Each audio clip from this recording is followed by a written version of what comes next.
Coming up on Tech News Weekly, it's me, Jason Howell, my co-host Mikah Sargent, and a whole lot of news to talk about. We start things off, yes, I'm sorry, we do start off with Elon Musk and his acquisition of Twitter, but we've got Faiz Siddiqui from Washington Post to talk all about that. Really interesting stuff. Also, Apple's self-service repair kit is out. Dan Moren from Six Colors joins us to talk all about that, to show off a little bit of what's inside the kit, that sort of stuff. Snap has released another piece of hardware. It's called the Pixy, and it's a flying camera drone.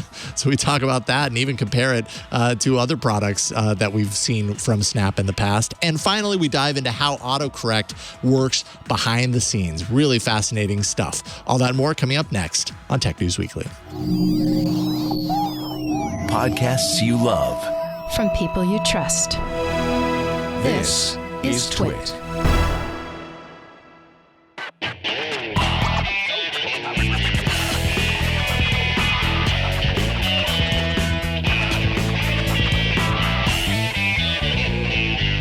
This is Tech News Weekly, episode 232, recorded Thursday, April 28th, 2022.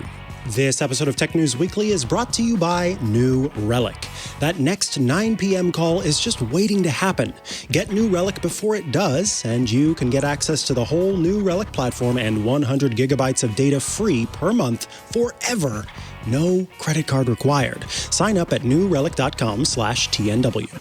And by Melissa. The U.S. Postal Service processes more than 98,000 address changes daily. Make sure your customer contact data is up to date. Try Melissa's APIs in the developer portal. It's easy to log on, sign up, and start playing in the API sandbox 24/7. Get started today with 1,000 records cleaned for free at melissa.com/twit.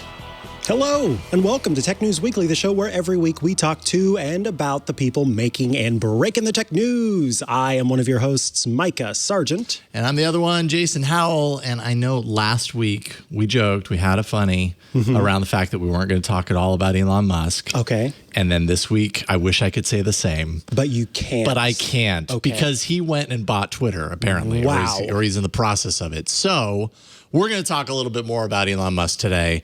Apologies if... He loves it, so he loves it. We're not apologizing to him. It's part of the reason why he does these things. I'm pretty convinced of that. Joining us to talk about all of the action that's happening with Elon Musk, with Twitter, even Tesla, all that stuff is Faiz Siddiqui from the Washington Post, who actually reports extensively on all things Elon Musk. Welcome to the show, Faiz. Hey, thank you for having me. Absolutely. It's great to get you on today. So we've got, this interview could go in a million different directions, because I feel like just this week alone, there are like 20 different kind of tangential kind of stories related to Elon Musk, Tesla, Twitter, and everything. Let's start with the deal, though, just to kind of set the stage here. What are the important details around this deal that was announced earlier this week? What's expected to happen when this is all buttoned up? So Elon Musk is buying Twitter for $44 billion.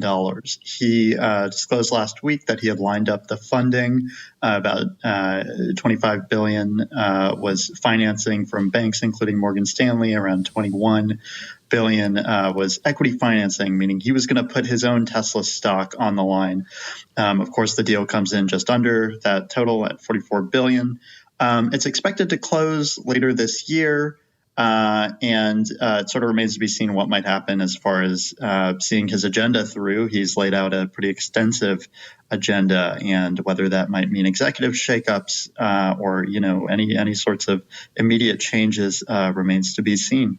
Yeah, I think that's one of the questions that I have is, if it's by the end of the year or later this year, whenever that is, not immediate, does he still have, though, in the interim, some sort of influence over the machinations happening behind the scenes at Twitter? What is your take on that? Or is he pretty much on the sidelines just tweeting his thoughts as he goes along and hoping that they take up his recommendations, whatever they may be? Well, he's certainly not relegated himself to a sideline role, and it seems like Twitter as a workplace right now seems to be a bit at his mercy. I mean, he has directed criticisms at some top Twitter executives that obviously led to some concerns about, how he would wield his influence, because obviously Musk's criticisms, though they are criticisms rooted in the work of the executives, it unleashes this barrage of other scrutiny, but often harassment too. So, I mean, he does wield a tremendous amount of power, even from the outside. One other thing I'll point out on the deal is that there's a $1 billion breakup fee. So if one of the parties decides to walk away, such as Musk, that's the cost. Interesting. Touching on that real quick here, prior, what you just said as far as him tweeting out, kind of calling out the Twitter executives on the platform. Has he made any sort of follow-up reaction to what happened, this like pile-on effect? I mean, he has to understand and recognize that when he says things like that, it's going to result in any number of people targeting and harassing and going down that road. And he's not making any comment about the reaction to it at this point, right?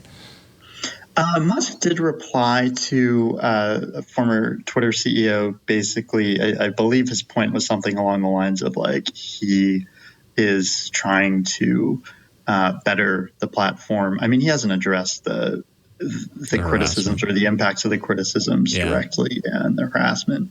He hasn't. Yeah, I mean, when this kind of thing happens, I've been covering Musk for a little while, and it's kind of rare to see him walk anything back.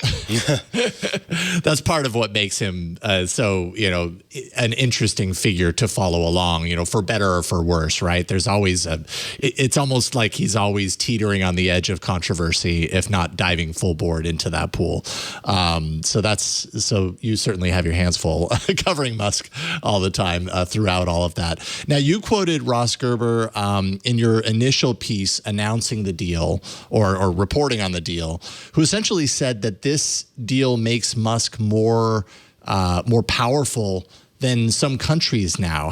What exactly is he talking about there? Is that just the power that comes with controlling Twitter as a platform that we've seen in previous years and recent years to be a very heavily used tool in political, communication and negotiation, that sort of stuff? Or does that involve his combo effect of, he's got Twitter, or eventually he will have Twitter, Tesla in the automotive space, SpaceX, everything combined. What is your take there?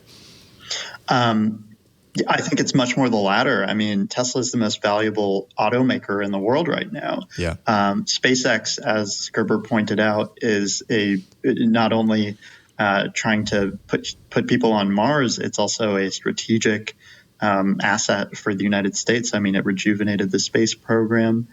And now Twitter, which Musk sees as the de facto town square, I mean, for all of its faults, it is where a lot of the world's most powerful go to disseminate information or even engage in debates or troll each other. Yeah, it's become a big time platform for reaching the press, like almost going directly to the press or going around the press in order to communicate your agenda or your opinion or whatever. So very powerful there. How is all of this news throughout the course of this week impacting Twitter shareholders? Like what about the Twitter stock? I mean, obviously, ultimately, this means that Twitter goes private. But what about in the meantime? How are they responding to this? So there's been a bit of hedging, seems against the possibility that, look at it this way. Shareholders have a standing offer of $54.20 for, the outstanding shares in Twitter. And so any trading below that price is a bet that, it's better to have that money right now, hedging against the possibility that it doesn't go through. Or just generally, saying like, I need to get out of my position. Mm-hmm. The stock has reacted maybe as one might expect with a deal involving Musk. It's also reacted somewhat inversely to Tesla. Tesla sank by $100 billion. Twitter seemed to do fine that day. The following day, Twitter sank and Tesla was relatively stable. Yeah, like when I think about those fluctuations, I'm reminded of Dorsey and the criticism of, well, Dorsey's got his hands in too many different major projects, right? We need him to peel back and focus things. Meanwhile, here you've got Elon Musk, and I mean, he's got his hands in some of the most major things and multiples, and now he's just adding more onto that. Maybe that's part of that. Now, Elon has mentioned many times, and continues to, that this has to do, largely with free speech. Making sure that everybody has access to get on and communicate and all that. I'm sure he's made comments about Twitter's recent years of clamping down, the booting of Donald Trump, all that kind of stuff. And along with that, we're also hearing about this kind of swing that's happening in Twitter follower count. Liberal accounts are losing followers, conservative accounts gaining followers. Do you what is the impact here ultimately? Like if you had to look in your crystal ball, I mean, you could take Donald Trump as the obvious example here. Based on your understanding of Musk as a person, will his words kind of line up with his actions when it comes to someone like a Donald Trump and bringing him potentially back to the platform? What do you see for Twitter in the next year or two based on what you know about Musk? Well, I can tell you what Musk has said about permanent bans in general. I mean, he spoke at a TED conference this month, and he said he would be very careful about instituting permanent bans, and he's much more a fan of timeouts. And, when the subject of permanent bans comes up, I mean, I'm sure people can only name that one off the top of their head, if any. Sure. And so the question is obviously alluding to the former president, but Musk hasn't actually said anything specific. Yeah. I don't know, as far as whether he can he hold that over someone, like the idea that Musk is a kingmaker and can just restore someone's profile. I don't know about that, but we do know what he thinks in the abstract about permanent bans like the one the former president received. Sure. Now, finally, there was chatter yesterday that kind of alluded to, I can't remember the reporting where exactly this came from. I didn't put that in my notes, but that it was likely that Elon would ultimately back out of this deal, which struck me as kind of strange. But I don't know Elon Musk nearly as well as you probably do after following him for so long. Is that characteristic? Would that be characteristic of Elon at this point, through all of this kind of buildup, to eventually say, actually, you know what, I've changed my mind, or to kind of hit that roadblock where he's like, this doesn't make sense to me anymore, I'm jumping out? Or is he kind of too committed at this point to do that? What do you think? What I will tell you is that I think everyone sort of needs to take a step back and sort of think about where we were at the beginning of April, and think about how many people said, oh, this is a troll, this is one of his many stunts. And where are we now? We are now in a position where Musk has gone from being revealed to be a 9% stakeholder, shareholder in Twitter, to getting this board seat but not getting this board seat, to lining up some financing even though people were like, I don't know if he can really afford it, to now he's the prospective owner of Twitter. I don't know. I would say in general, we all need to be a little bit more careful about predicting what comes next. Yeah. That is a really good reminder, right? Every step of the way, people have been going, oh, he's not going to do that. Oh, wait, he just did that. No, he's not going to do the next thing. Oh, he just did the next thing. So I totally sympathize with you guys when you were just like, wow, we're not going to talk about Elon Musk next week. I mean, it's just this information train keeps on rolling, but it is fascinating nonetheless. Regardless of anything, he knows how to stay connected to the line of communication that people are really care about. And right now, obviously, he's capturing a lot of attention for good reason. So you certainly have your hands full following Elon Musk. Really appreciate you taking time, carving out some time today to talk to us about it. Faiz Siddiqui, of course, writes for the Washington Post, WashingtonPost.com. If people want to follow you online, where can they find you? At Faiz says, Faiz says. Right on. Thank you so much, Faiz. We appreciate it. Thank you so much. All right, Take care. We'll talk to you soon. Indeed. Thank you for your time. All right, up next, Apple has finally launched its self-service repair program, that thing it had been promising for a while. So what does it entail? Well, we'll find out after this break. Because this episode of Tech News Weekly is brought to you by New Relic. If you're a software engineer, you've been there. It's 9 p.m., you're finally unwinding from work, lying back, getting your bubble pipe out, a nice chamomile tea. Wow, it's like you know me. Your fuzzy bunny slippers on. Yes. And then suddenly your phone buzzes with an alert and something is broken. No! And your mind's already racing at what could be wrong. That is where New Relic comes in. Because you're wondering, is it the back end or the front end? Is it global? Is it the server? Is it the network? Is it the cloud provider? Do we have slow running queries? Did I introduce a bug in my last deploy? Now the whole team's scrambling from tool to tool and messaging person after person to find and fix the issue. In fact, according to a New Relic report, only half of all organizations are implementing observability for their networks and systems.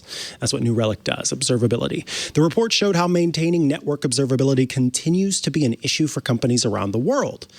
That's not going to happen if you get New Relic. New Relic combines 16 different monitoring products that you'd normally buy separately, so engineering teams can see across their entire software stack in one place. You're going to get application monitoring, APM. That's unified monitoring for your apps and microservices. You'll get Kubernetes and Pixy, instant Kubernetes observability with Pixy. Distributed tracing, so you can see all your traces without management headaches, so you can find and fix issues fast. Network performance monitoring, so you can stop guessing where performance issues start and ditch data silos for a system-wide correlated view, plus so much more. More importantly, though, you can pinpoint issues down to the line of code, so you know exactly why the problem happened and can resolve it quickly.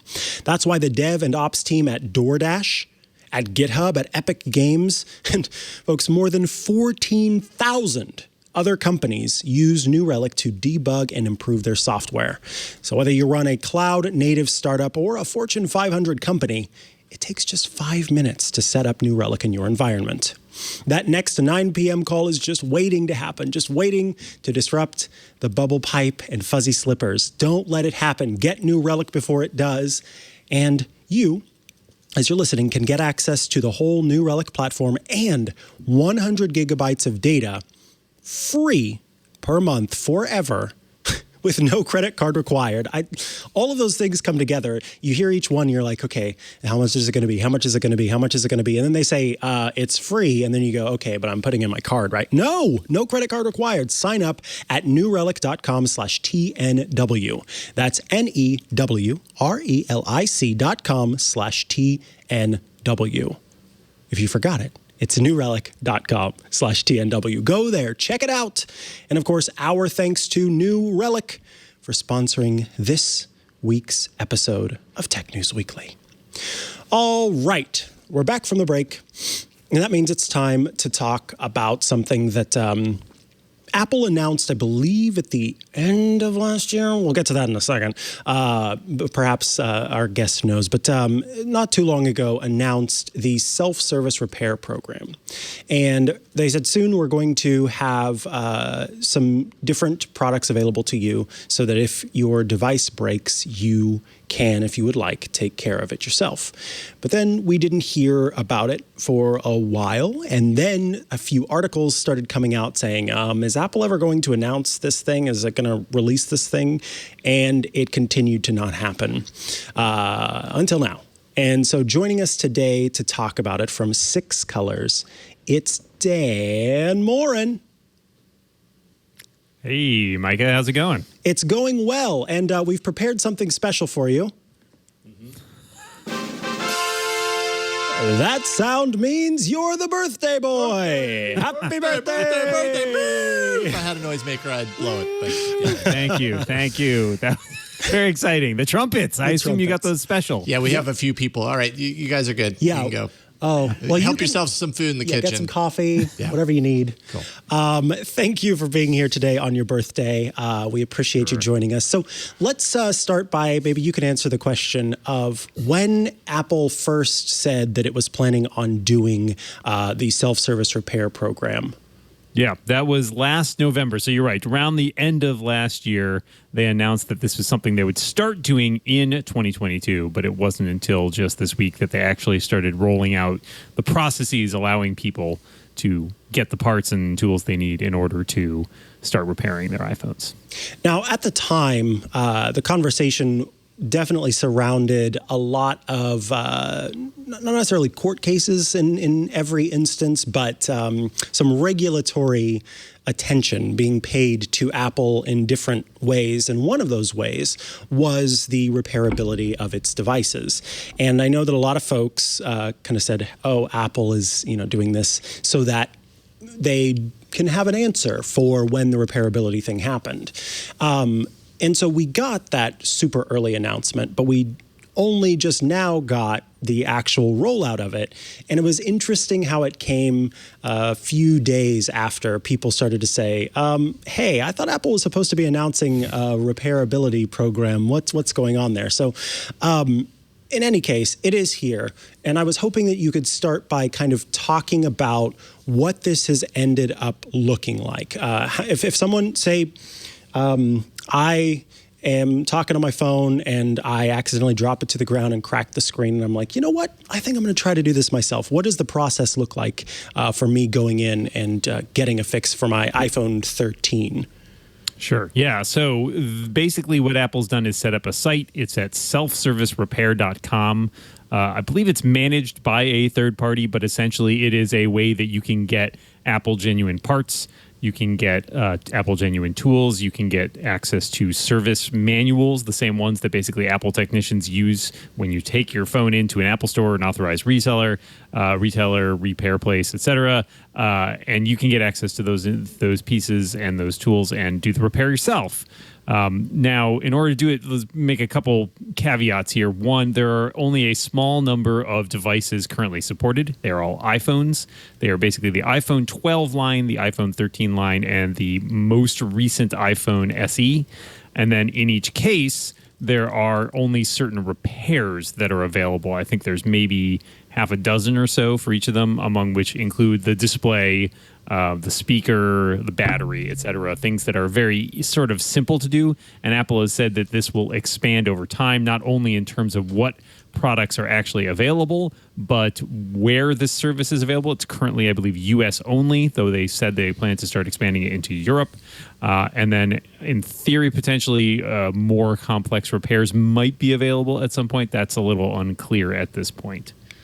Yeah, so that was kind of one of my curiosities. While I will say that, looking through these manuals and looking at the site that's been set up, of course, I already created an account on the site because I thought that it was just going to require my Apple ID, but it was actually a whole separate account, which was kind of odd. But anyway, I signed up there in the event that this is something that I do.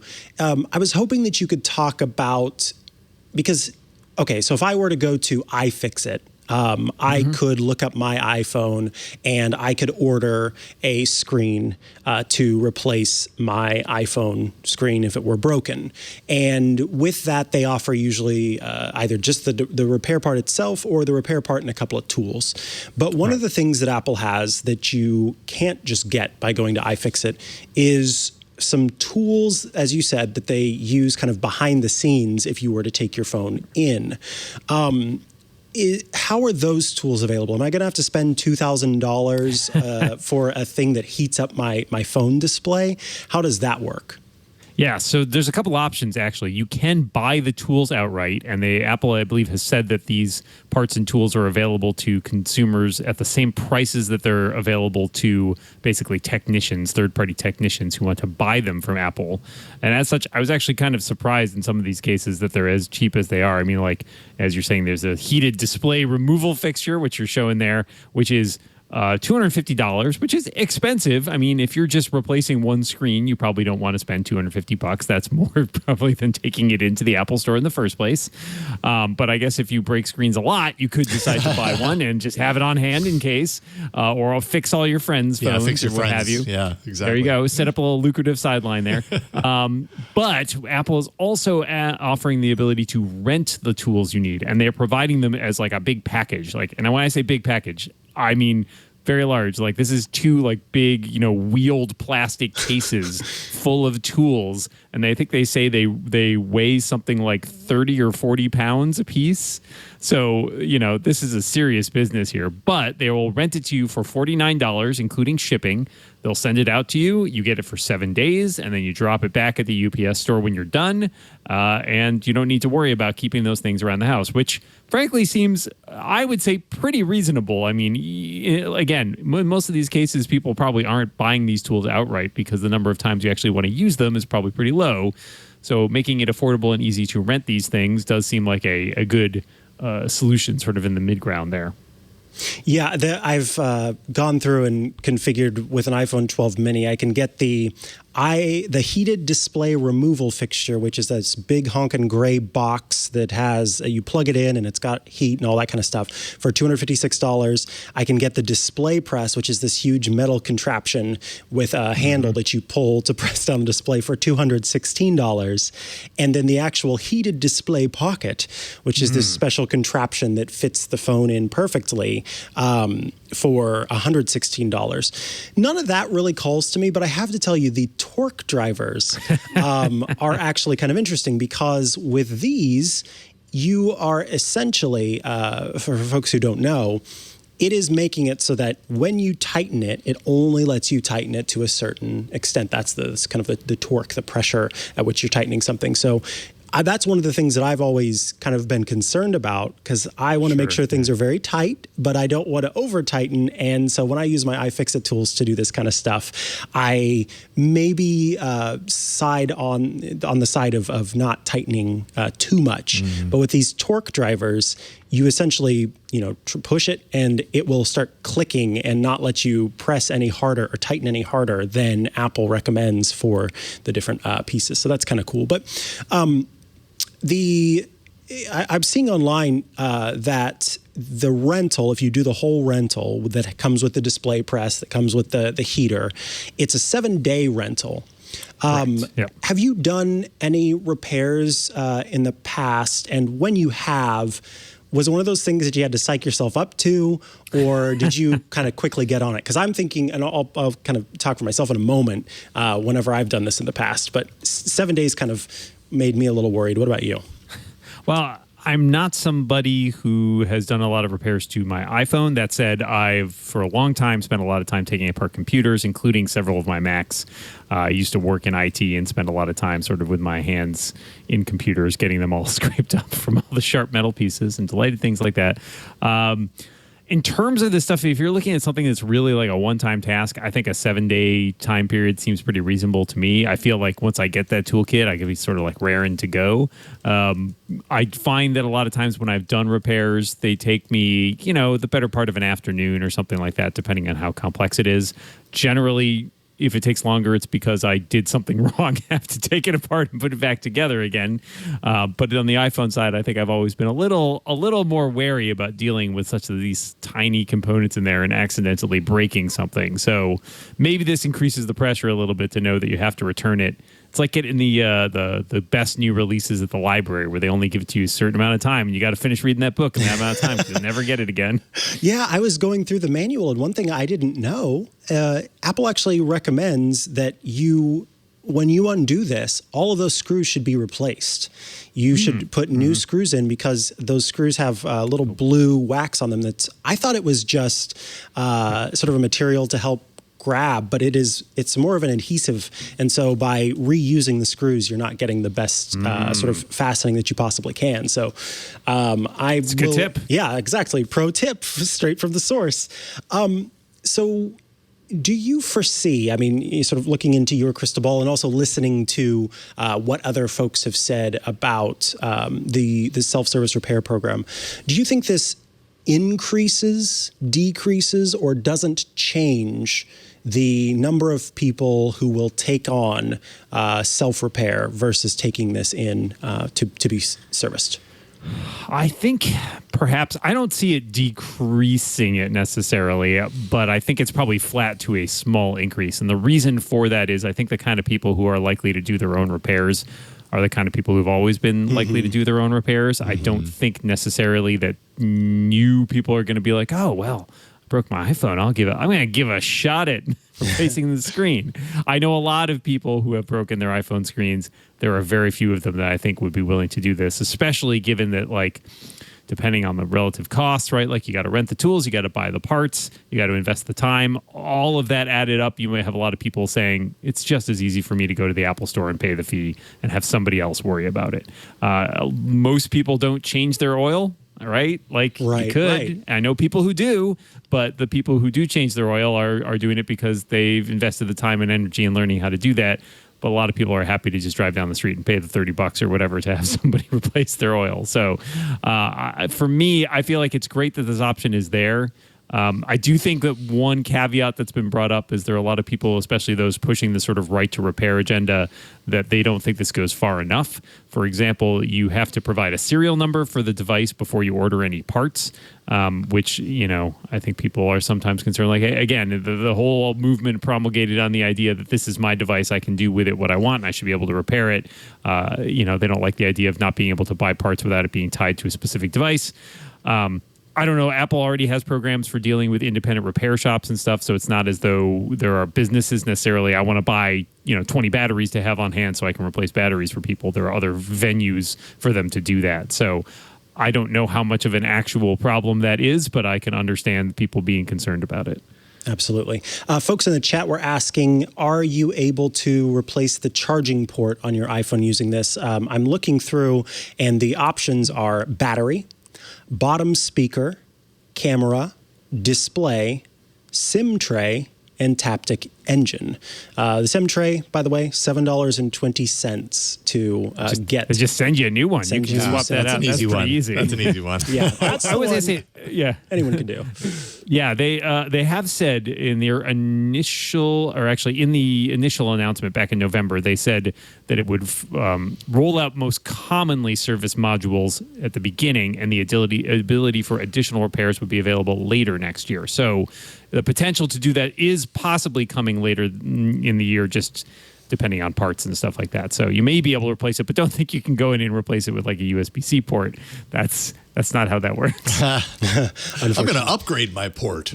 That's right. A modular phone. I just take out the stuff I don't want, throw in new stuff. Do you think that, if you had to guess, what would we see next hitting this? Is it just going to be more iPhones?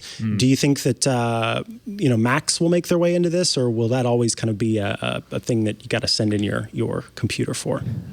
I feel pretty good about the possibility of Macs getting there because, again, that is a place where user servicing is a long tradition, and it's something that I think is very feasible. Likewise, the iPad seems likely that the iPhone's there as an option. The iPad would be there as an option. I'm a little curious about some of the other stuff. Like, I don't think Apple's going to give you the chance to replace anything in your AirPods or, say, your Apple Watch. I think those would be a lot dicier for people to take apart. Not impossible, but, I don't think it's at the top of the list. But Macs, I think the Macs will probably show up at some point. Hey, maybe even in your Apple TV, you can take it apart and fix that wonky port in the back or something. Well, I think that pretty much covers it. We went through some of the different devices that you're able to repair and talked a little bit about the repair manuals. I guess my last question is, should I or should I not throw my iPhone to the ground right now just so I can get some of these fun tools that Apple's offering? Well, nothing's stopping you from getting those fun tools without throwing your iPhone onto the ground, Mikah. True. Just your own personal decision not to do that. So I don't know. That's a decision we've all got to make for ourselves when it comes to our iPhones and Gravity. Thank you so much for joining us today on your birthday of all days. Of course, folks can head to sixcolors.com to check out your great work. But if they want to follow you online, where else can they go? You can find me at Moren on Twitter and Instagram, and my website's at dmoren.com. Awesome. Thanks so much. Thanks, guys. Take it easy. Thanks, Stan. All right, up next, selfie sticks, but in the air, like you throw them in the air. That's what we're going to talk about. I know it's caught your attention because you don't want to carry around a selfie stick, but you want to throw one in the air. We'll see what happens. All right, we're going to talk about that up next. But first, this episode of Tech News Weekly is brought to you by Melissa. To ensure your business is successful, you already know your customer information. It needs to be accurate. And Melissa's going to help you with that. Melissa is the leading provider of global data quality and address management solutions. Melissa's actually experienced and independent, has 37 years of data quality expertise. That explains why more than 10,000 businesses know them as the address experts. Melissa has a renewal rate of over 92% because 25% is the typical ROI for Melissa customers. There you go. Melissa also capped off 2021 by reaching a milestone, 30 billion North American address lookups throughout the year, the most in its history. So things are going great for Melissa right now, and great for you if you're using Melissa. You can verify addresses, emails, phone numbers, and names all in real time when using Melissa. Their global address verification service verifies addresses for more than 240 countries and territories at the point of entry. So right when you're entering into the field, you get that kind of like auto-updated visual feedback of what you're typing. You can select it. I'm sure you've seen that on forms before. If you're tired of duplicate customer information in your database, well, Melissa's data matching will actually help eliminate clutter and duplicates. That increases the accuracy of the database. It also reduces postage and mailing costs. You're not sending things to the wrong address and to find out later, dang, I could have saved money with Melissa. Batch address cleansing is another thing. It processes an entire address list for accuracy and completeness. You also get identity verification. That's going to allow you to reduce your risk. It ensures compliance. It, of course, keeps customers very happy. Geocoding enrichments, that's converting addresses into lat-long coordinates, which is really useful. And email verification, which removes up to 95% of bad email addresses from your database. Melissa's flexible deployment options offer different platforms to suit any preference, any business size, any budget, with flexible on-prem web service, secure FTP processing, and software as a service delivery options as well. Melissa also has their new Lookups app that's on iOS and on Android. That actually searches addresses, names, and more all at your fingertips. Melissa continually undergoes independent security audits. That's to reinforce their commitment to data security, to privacy, and compliance requirements. They're SOC 2, HIPAA, and GDPR compliant, in fact. And Melissa's industry-leading products and services actually are empowering improved business communications. So more profitable customer relationships, also competitive advantage, all of those things. Their global support center offers 24/7 world-renowned support if you sign up for a service level agreement, and you can inquire about that today as well. Melissa continues to go above and beyond. They were actually named to the Data Quality Magic Quadrant by Gartner for the second consecutive year, and G2 Crowd's 2022 report actually ranks Melissa as a leader in both address verification and data quality software.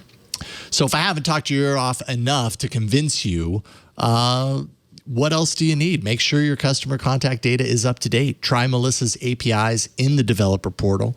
It's easy to log on, sign up, and start playing in the API sandbox 24/7. And you can get started today. And you'll get 1,000 records cleaned for free by going to melissa.com/twit. That's melissa.com/twit. And we thank Melissa for their continued support of Tech News Weekly. All right, so this kind of broke shortly before showtime, and at first it was an FCC filing, which those are always fun. They come through, they're like, okay, we now know there's something happening, and then immediately after, the company Snap seemed to announce the product. So I don't know if this was like a reaction to the FCC story. They're like, oh well, you know, why let that steal all the energy? Let's be on it, or if it was just the timing worked out. But Snap has a new gadget that it's announcing officially. It's not another pair of spectacles for your face, which we can talk about. Not for my face. I don't have them. But it's a camera in the sky. And this is actually a really interesting idea here. So these are some of the photos that were initially shown off with the FCC filing. And so this was kind of the first clue. You know, it's like a yellow. It's a big clue. Yeah, it's pretty much everything, right? Except for all the marketing speak around it. So what is it called? It's called the Pixy, Pixy.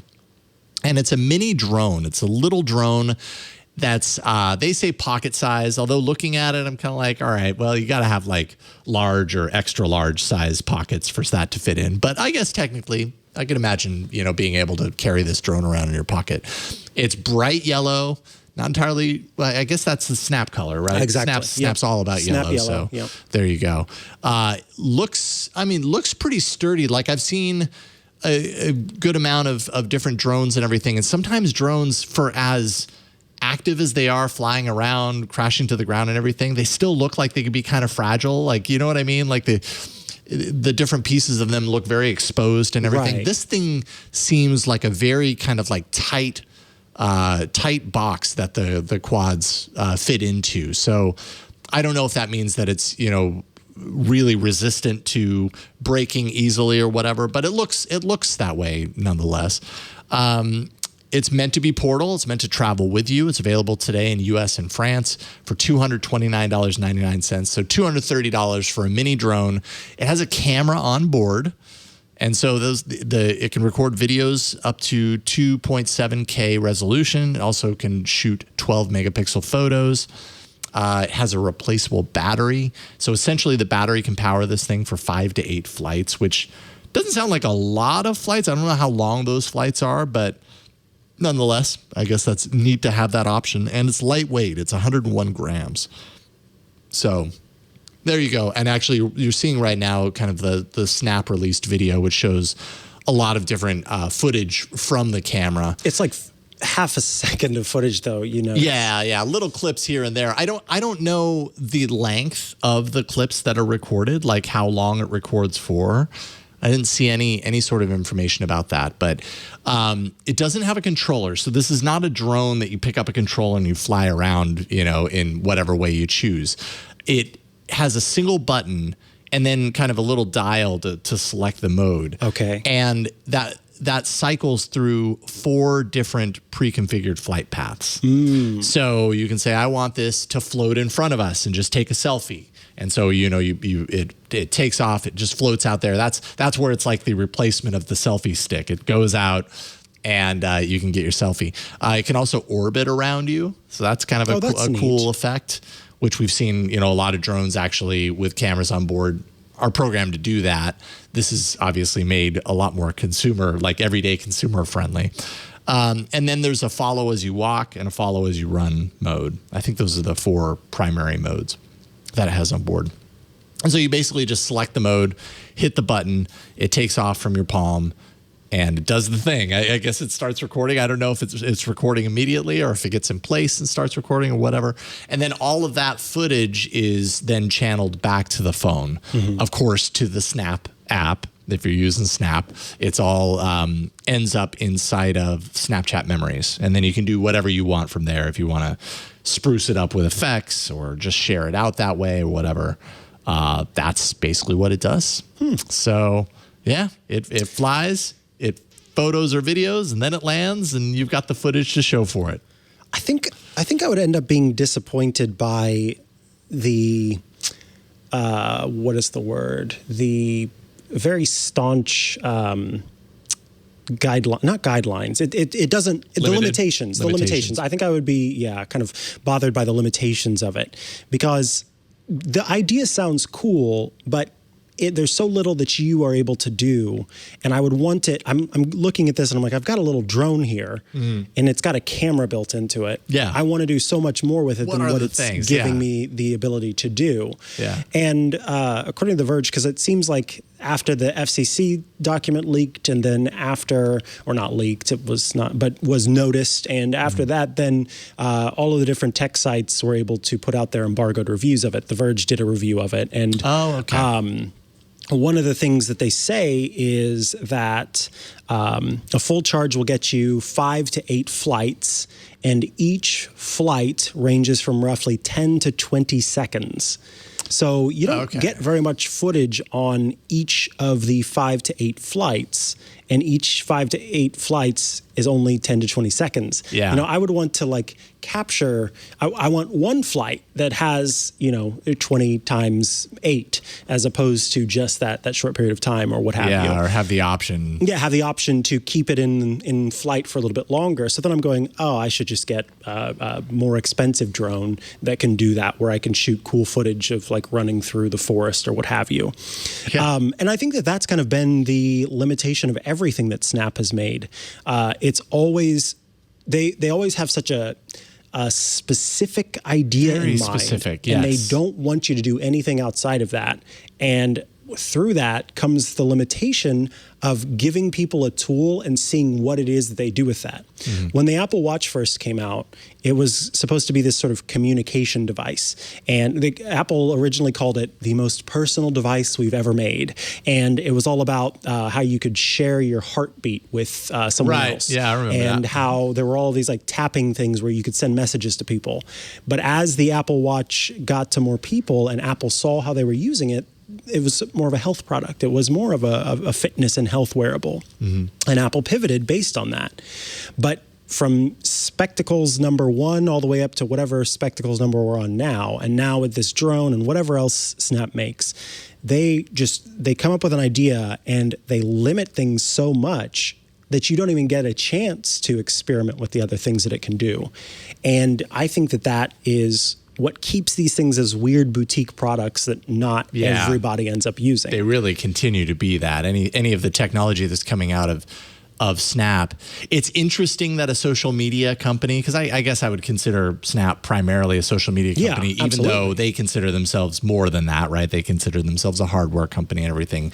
But I think at the foundation of all of this is we're making products that make sharing on Snap more interesting. Mm-hmm. It's all based around their social media platform, or whatever you want to call it. And so the devices that you're talking about strike me as devices that maybe have the benefit of being more all-purpose, right? Yeah, exactly. A device that's created, like a drone with a camera that is created to do many cool things that isn't tied to Snap. Mm-hmm. And Snap seems to be wanting to be. You can only use this for Snap. Yeah, you have adding to spend value a lot for of its money on it, service and you can only use it. And it's like basically the people who get this are the influencers who they send it to for free, because they want the influencers to use this. Right, and then other people see that. And then other people see that and that's interesting. think How'd they that's do that? cool. But then most of those people don't get it because then they see the price of it. And so I don't know because I remember I had the second version of Snap's Spectacles. And I think I had the first and the second version, but the second version obviously was a little bit better. Mm-hmm. And what I liked about it, and what I still kind of wish that I had today, is that it's a camera that is at your eye line. And there are often times when I am doing something in real life and I'm going, man, I wish that I had a camera that could see everything my eyes could see and was at that height so that it's very easy for me to like do a tutorial, for example. Yep. If I'm, my brother sends me a message asking for help with something, and then I could actually physically do that thing and talk about it as I was doing it. And so I remember I wanted to do a review of a product. I know it was an unboxing, actually, so something even simpler. And I was like, I'm going to use these spectacles to do that because it will be at eyeline, da-da-da-da-da. So I put them on, and you have to keep hitting the button to get them to record. So I would be trying to do the unboxing, but at the same time, I'm thinking in my head, part of my attention is focused on the button. Exactly. Right. There's a little LED light that lets you know when it's over. So boop, over, boop, boop. And exporting the video was then this whole thing because it connects over Bluetooth. And so transferring video files over Bluetooth takes forever. And it was all of this work, and I got the footage exported. And of course, the thing with Snapchat Spectacles is that it shoots this circular video. Right. So that in Snapchat's app, you can like move your phone and you see more footage with it. So then I had to edit it in a certain way to get it to actually look right. And it was just so much a pain work in the butt. Yeah, totally. To do more with it than what it was designed for. You know what you needed, actually? anything else. You needed Google Glass. That would have been, and I'm not even joking. No, Like that was the thing that I loved about Google Glass, and one of the only things that I really engaged with. Yeah, there's actually I have it shared on. I think it's shared on YouTube somewhere. Way back in the day, Tech News Today. When Tom Merritt was with TWiT and doing TNT, and I was the board operator, TD, and I wore glass through an entire episode and then released it on YouTube. That's cool. And it was my perspective switching the show and everything like that. You could see your hands. And it was actually very easy to do. Is it still up there? It's got to be. I don't know how to find it quickly. I definitely want to check it out afterward. Yeah. I don't even know if that's where I shared it. I can't remember, to be honest, but it was so long ago.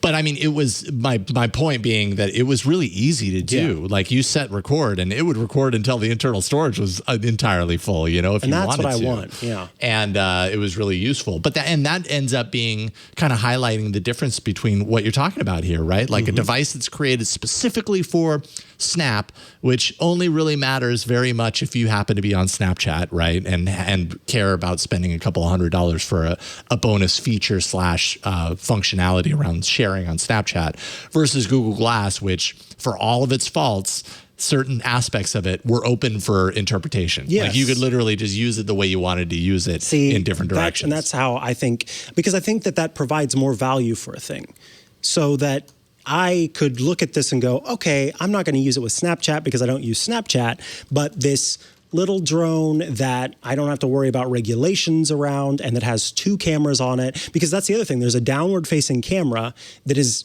just used to make sure that it raises and lowers from your hand. What if I could use that camera? You know what I mean? Right. That would be cool too, because then you could get an over-the-head shot. You wave up at the drone instead. But no, Snap has that all locked off. Someone will end up getting this thing and hacking it. Sure. But I don't think that it should even have to go that far. And a lot of companies that are making different things. In fact, just on the Tech Guy last week, Dick DiBartolo showed off this gadget that's kind of cool. It's like a 4x4 Rubik's Cube instead of the 3x3 Rubik's Cube.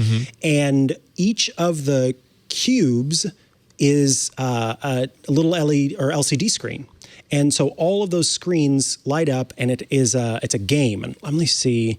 We'll go to gizwiz.me, and we will visit the Tech Guy page because on there, it's called the Wow Cube. And so it's got 24 screens, and you can play, they have special games that you can play with it. But what's cool about the Wow Cube, which wowcube.com, if John, you want to pull that up, is that they released and they open sourced the software so that you can make stuff for it. They've got an SDK that's going to be available, and there's an emulator as well. And so you will be able to create little games for it. So this device, I really think wowcube.com is the better one because it'll have more visuals. This little device is fascinating, and it's very purpose built, but at the same time, people can create things for it. You can make little widgets for it. And that makes my brain, go, ooh, now I kind of want to do this even more than the other. Yeah. So, let's watch a little bit of the Through Glass video. Oh, yeah. If we can. So Burke actually located it, and so I put it into our Slack and into the chat room and everything. But yeah, it's a flashback. Me watching this. I don't know if you have access to it, John, but yeah. So and I mean the quality was fine. It was good enough. Yeah. I do wonder about the quality of the video that's recorded on the Snap video. Like, I don't know if people you were saying that the Verge article said it's not for viewing on a large screen. Yeah. It's fine on an iPhone. Right. I mean, even the promo video that they released, when I was watching it on a big screen. I was kind of like, that video looks okay. But what's that showing in the top left? That's the actual line cut. So that's the cut. So what you're seeing, sorry, audio listeners, what you're seeing in the majority of the screen is from my Google Glass doing all the control stuff. What you're seeing in the top left is the final product. Okay, so you overlaid that in the post. Yeah, I did that in post. Yeah. I thought, wow, I didn't know it had enough processing power to stream live something in the corner of it. Yeah. There it is. Wow. There's my nerdy self wearing Google Glass. Sorry, audio listeners. That is exactly the idea. Yeah. So anyway. It's cool. Snap, do better. Yeah. I know.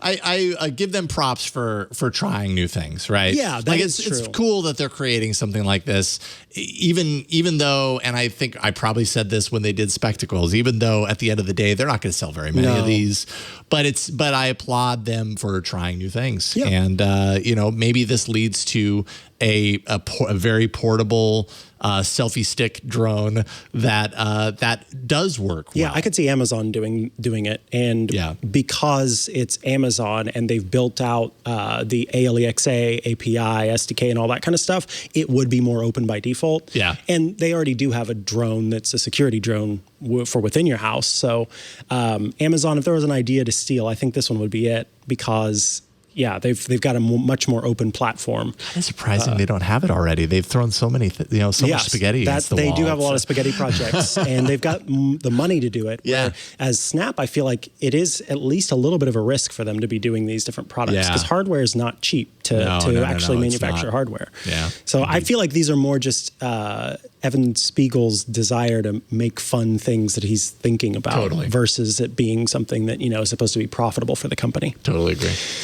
Okay, moving on to my story of the week. This will be a quick one because I think that everybody should go and watch the video that Joanna Stern of the Wall Street Journal put together, because it's hilarious.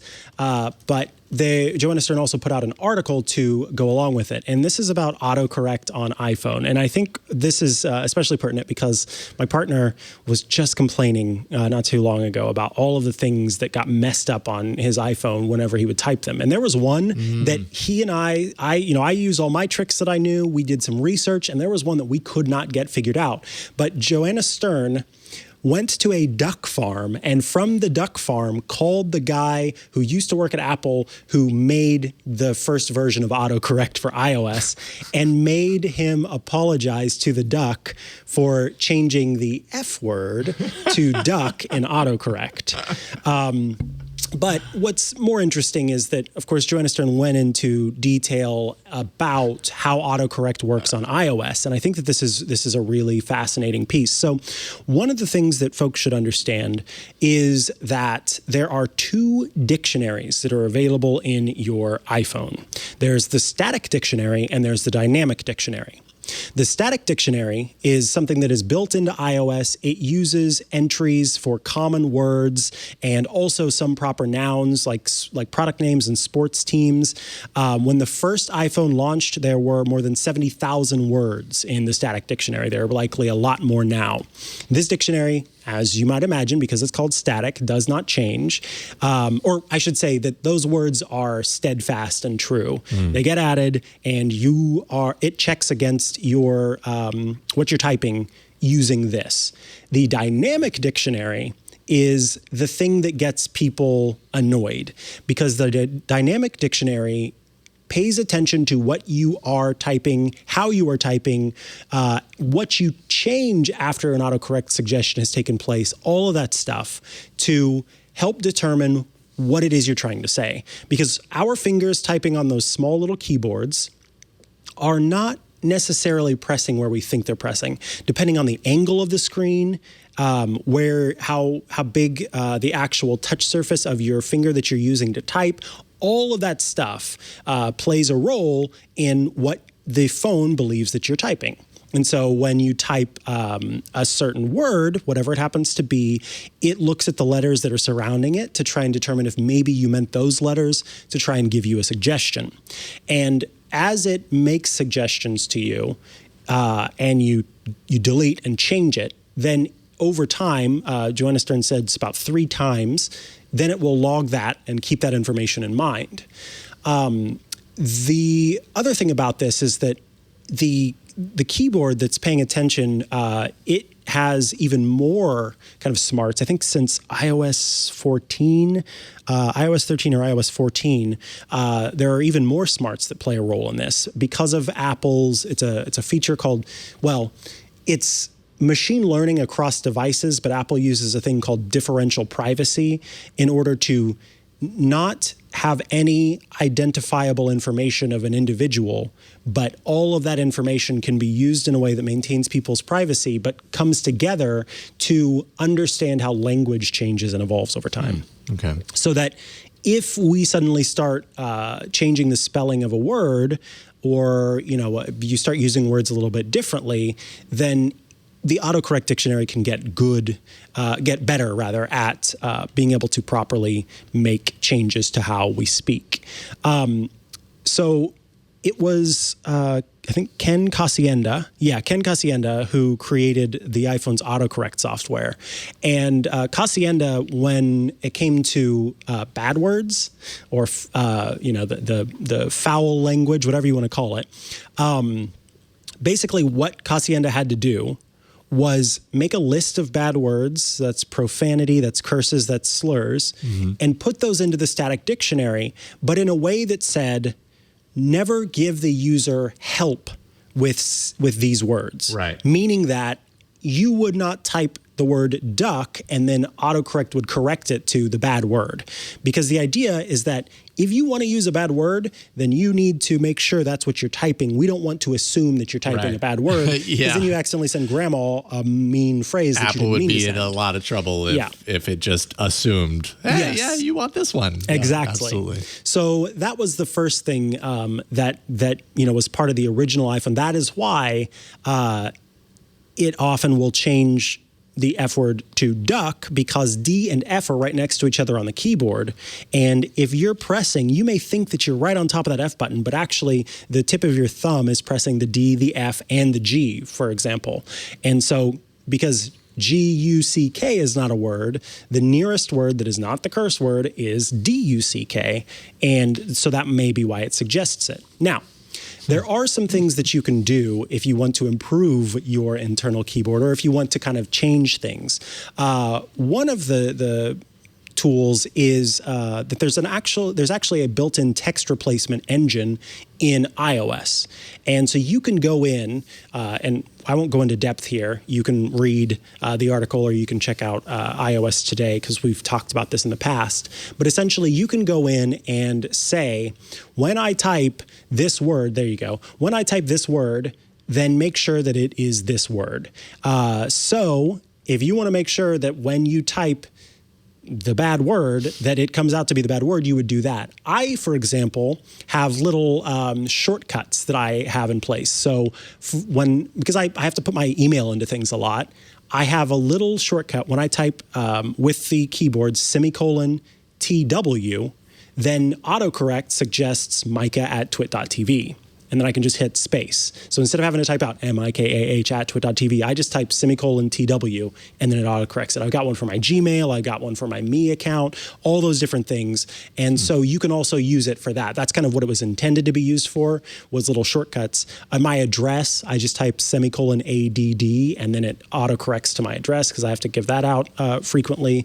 And so all of those things are very helpful for the text replacement keyboard. But the best thing is that if you've got phrases that always get autocorrected that you want to say, no, I meant this, then that's how you can do it.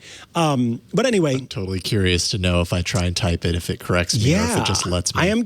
So that was my curiosity, is how often you have this as an issue on Google, because one of the things that Joanna Stern suggests is using a third-party keyboard, including Google's Gboard on iPhone, because it will have a different kind of autocorrect library based on that. All right, so it lets me do the F word. It lets me do a few others, and then I typed out "shut" as in shut the door, and it corrected it too. Oh, to the bad word. Interesting, because maybe it was mindful of what you had just been typing. Maybe, yeah, it could be. It's like, oh, well, you just want to go for it. All right, we here need you to go. talk to whoever it is at Google that handles that so we can get that side of things. I did not expect that. That's hilarious. So yes, that is the Wall Street Journal article. Definitely go and watch the video. It's hilarious and fun. I wonder the differences between how Google does it now. Yeah, I would love to know that. Yeah. Maybe someone can do that experiment of, having the phones side by side. But the problem is you need to be able to have the finger press in exactly the same way. So you'd almost have to use like a robotic hand to make sure that it gets pressed with the tip of the finger touching wherever your finger does on both phones. Yep. Yeah. Interesting. All right. That's my story of the week. Right on. Good stuff. And we have reached the end of this episode of Tech News Weekly. We've covered a lot of ground today, I have to say. We do the show every Thursday, twit.tv/TNW. Go there. You can subscribe in audio and video formats. Jump out to YouTube. It's all laid out super easy for you. Just click it and subscribe. twit.tv/TNW. And speaking of last week, I just got my Be Real notification, so I'm just go ahead and capture that right quick. I'm not getting it because it's not on my phone because my phone had to get or wiped itself. Oh, wait, it wiped itself? Oh, boy. Do I tell this story? Okay, real quick. Quick. Android 13 beta came out, and I was on the Android 12 beta. And this is the first time that Google's had two side-by-side betas running. Oh, they're running both at the same. Okay, both at the same time. And so Google says if you opt out of 12 beta, it'll tell you that you require a factory reset, but don't listen to that. Sign right up for the Android 13 beta, and your phone won't get wiped. And so I did that, and my phone got wiped. So I'm starting over, and I still have to. I'm still installing everything, but anyways. So I'm off Be Real for a second. But yes, it was super annoying. I lost a month's worth of things. Wait, and so they're not anywhere? They're not backed up? Well, I mean, some of the stuff, a lot of Google's account stuff is backed up to the cloud, so that's great. But all of my, it's complicated. Like I like SMS messages. No, that's not okay. Yeah, well, everything was tied to my account in the cloud, and somewhere along the line, it refuses to back up for my previous version because it was 12. of Pixel. No, it shouldn't. It says that my PIN is incorrect. Basically, it authenticates the encryption by entering the PIN on your previous phone. Okay. And I'm entering the PIN. You're putting in the right PIN. I know I'm putting in the right PIN, and it's not doing it. And so I had to start over with everything, including all my settings for Android. That is frustrating as heck. I'm over it at this point. Like I'm kind of like through the weeds on it as far as this is concerned, but it's dumb. So a little extra cautionary point there for you. Yeah. But I will be back on Be Real. I was really enjoying it. I've been totally enjoying it. Good. Yeah, it's a lot of fun. Yeah. All right. By the way, folks, if you want to get all of our shows ad-free, well, we've got a way to make that happen. You can check out Club TWiT. For $7 a month, you get every single TWiT show with no ads.